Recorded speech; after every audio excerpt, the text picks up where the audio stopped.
Hi, my name is Barbara. It's heartbreaking how often we're hearing about fentanyl overdoses now in our communities, in our schools, and in families who never imagined this would touch their lives. It's heartbreaking and it's heavy, and it leaves people asking the same question: why would anyone keep using something that's taking so many lives? What most people don't realize is that addiction doesn't respond to fear the way we expect it to. When someone hears about a strong batch, they don't avoid it.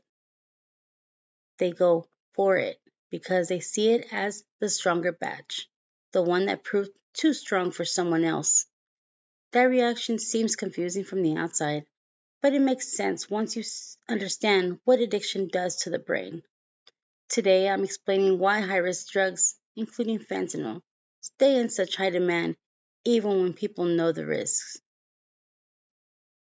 The big question is, why do people keep seeking deadly drugs? Most people assume it's about bad choices or not caring, but neuroscience research shows that addiction changes the brain in ways that affect motivation, decision making, and how people cope with stress. These changes help explain why danger doesn't stop people. The first major reason is that addictive drugs hijack the brain's reward system. Researchers explain that these substances take over the brain's reward system that regulates motivation, pleasure, and reinforcement.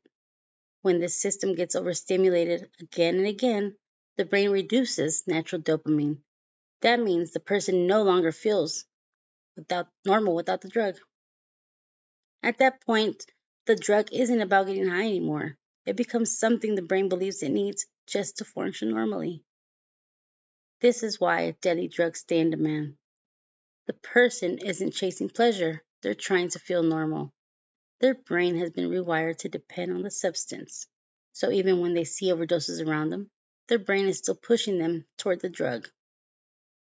The second major reason involves the prefrontal cortex, the part of the brain responsible for decision making and impulse control. Dr. Volkoff and Goldstein found that people with addiction have reduced activity in this area. This part of the brain is basically the braking system. When it weakens, it becomes much harder to resist cravings or think clearly about consequences. Even if someone knows a drug can kill them, their brain may not be able to slow down the impulse to use.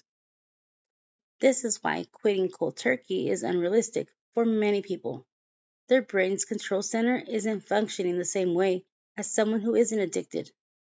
Knowing the danger isn't enough when the part of the brain that helps you stop and think is damaged. The third major reason high-risk drugs stay in demand is stress. Dr. Rajita Sinha explains that long-term stress or trauma can throw off the brain's stress response system. When this system becomes dysregulated, people are more likely to feel strong cravings, relapse, or continue drug seeking. Stress also makes emotions harder to manage and weakens healthy coping skills, which make people more vulnerable to turning back to substances. Sinha also found that stress affects the brain survival circuits, making people feel at ease or a sense of release when under the influence. So even when someone knows a drug is deadly, their brain may still push them towards it because it has learned that the drug brings temporary relief. When we put all this together, the picture becomes clear. High risk drugs remain in high demand because addiction changes the brain in three powerful ways. The reward system gets hijacked, the prefrontal cortex weakens, and stress increases cravings. Addiction is a brain based condition shaped by the brain's wiring and by life experiences. People don't keep using deadly drugs because they don't care. They keep using because their brain has changed in ways that make stopping incredibly difficult. The more we understand this, the better we can support people who are struggling and reduce the stigma that keeps so many from seeking help.